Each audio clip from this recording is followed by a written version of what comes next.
Everyone, welcome to my daily blog. আজকের ব্লগটা শুরু করছি একেবারে আমার মশারির ভিতর থেকে। মানে আমি রাত্রিবেলায় মশারি টানিয়ে শুই। আমি এখনও অল আউটওয়ালা পারসন হয়ে ওঠিনি, কারণ আমার অল আউট অতটা পছন্দ না। আমার মনে হয় যে মশারিটাই সেফ আর বেস্ট। তোমাদের কি মনে হয় কমেন্ট বক্সে জানাও। তো সকাল সকাল উঠে আমার যেগুলো রুটিন সেগুলো আমি করে নিচ্ছি। সকালবেলায় উঠে নিজের বিছানাটা গোছানো অ্যান্ড জানলাগুলো খোলা, পর্দাটা সরানো, এগুলোই তো সবার রুটিনে থাকে, আর আমারও কিছু ব্যতিক্রম নয়।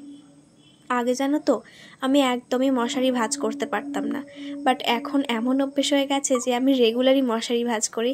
আর আমি এত ভালো মশারি ভাঁজ করতে শিখে গেছি যে আমার আর দ্বিতীয় কাউকে দরকার হয় না। আমি একাই অত বড় মশারিটা একাই ভাঁজ করে নিতে পারি। এটা দেখে তো আমার মাও অবাক হয়ে যায় যে যে মেয়ে আগে মশারি ভাঁজই করতে জানতো না, দুজন মিলেও পারতো না, সে এখন একাই কী করে এত বড় মশারিটা ভাঁজ করে নেয়। সো এটা থেকে সেটাই শেখা যায় যে যে জিনিস তুমি প্র্যাকটিস করবে অবশ্যই সেটার পারদর্শী তুমি দিন দিন হয়েই উঠবে। তো আজকে ছিল সানডে, আর আজকে আমার হেকটিক একটা ডে বলতে পারো, কারণ সানডেতে আমি আমার নিজেও ফ্রেশ হই, আর এছাড়া আমি আমার রুমটাকেও পুরোপুরিভাবে ক্লিন করে নেই।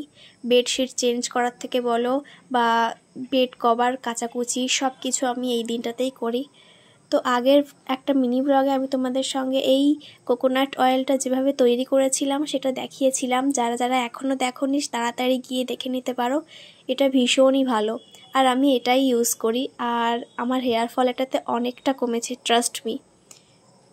সাধারণত আমি রাত্রে হেয়ার অয়েল অ্যাপ্লাই করেই ঘুমাই, কিন্তু কালকে যেহেতু আমার হেয়ার অয়েলটা অ্যাপ্লাই করা হয়নি, সেই কারণে আমি আজকে সকালবেলা হেয়ার অয়েল অ্যাপ্লাই করছি অ্যান্ড 2 ঘন্টা পর আমি হেয়ার ওয়াশ করে নেব।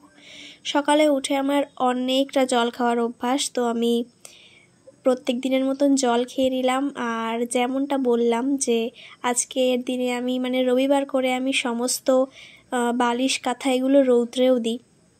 এতে করে আমার একটা ফ্রেশ ফিল হয় আর ভীষণই ভালো লাগে, মনে হয় সব কিছু আমার চারিপাশে ফ্রেশ।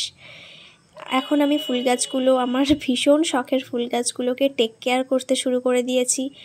আর টেক কেয়ার করার ফলও নিশ্চয়ই তোমরা দেখতে পাচ্ছ যে কত কত ফুল ফুটছে। ভীষণই ভালো লাগে সকালবেলায় এত সুন্দর যদি ফুল ফোটা দেখতে পারি, আর এত কষ্টের পর সেই ফলটাও ভীষণই ভালো লাগে দেখতে।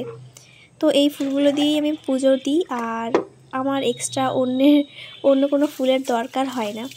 এই ফুলগুলো আমার ভীষণই পছন্দ, কারণ আমি নিজে হাতে এগুলো লাগিয়েছি আর এগুলোকে পরিচর্যা করছি। তো সেই ফলগুলো যখন সকাল সকাল উঠে এত সুন্দর সারপ্রাইজ পাই, মনটা ভীষণই ভালো হয়ে যায়। আর অলওয়েজ গাছ আমার ভীষণই ভালো লাগে, গাছ আর সব থেকে ভালো লাগে ফুল গাছ। তো বালিশগুলো আমি এখানেই রৌদ্রে দিয়েছি, সেটাই দেখাচ্ছিলাম। এরপর আমি ব্রেকফাস্ট করে নিয়েছি। রাত্রের খিচুড়ি এই কারণে ওটা একটু ওরকম হয়ে গেছে, বাট কোনো ব্যাপার না, নষ্ট তো করা যাবে না বলে আমি খেয়েই নিলাম। এরপর আমি বিকালবেলায় বেরিয়ে যাচ্ছিলাম আমার একটা ফ্রেন্ডের বাড়িতে, কারণ সবসময় 4 দেয়ালের মধ্যে থাকতে ভালো লাগে না, তো মাঝে মাঝে একটু জায়গা চেঞ্জেরও দরকার। তো আমরা একটু ঘুরতে গেছিলাম, গিয়ে ওখানে ওহরি ড্রেস পরে আমরা একটু রিলস বানাচ্ছিলাম। আর তনুদের বাড়ি গেছিলাম আমি, ওই যে তনু। এই রিলসগুলো দেখতে পাবে তোমরা ইনস্টাগ্রামে, যারা যারা এখনও ফলো করোনি অবশ্যই ফলো করে নিও, মিস রাখি আইডির নাম।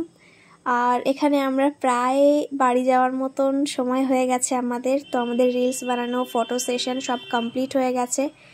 আমার এখানে সব কিছু কমপ্লিট হয়ে গেছে বলে আমি একটু তোমাদের সঙ্গে কথা বলছি। অ্যান্ড এই তো সবাই আমার ব্লগে এসে তোমাদেরকে হ্যালো হাই করছে। তারপরে বাড়ি আসার সময় কাকিমা আমাদেরকে খিচুড়ি খেতে দিল, বলল ভোগের প্রসাদ তো খেয়ে যাও, তো না খেয়ে আসিনি, খেয়ে এসেছি। আর এর আগেও আপেল দিয়েছিল খেতে বিকালবেলায়, বাট সেটার ভিডিও নেওয়া হয়নি আনফর্চুনেটলি।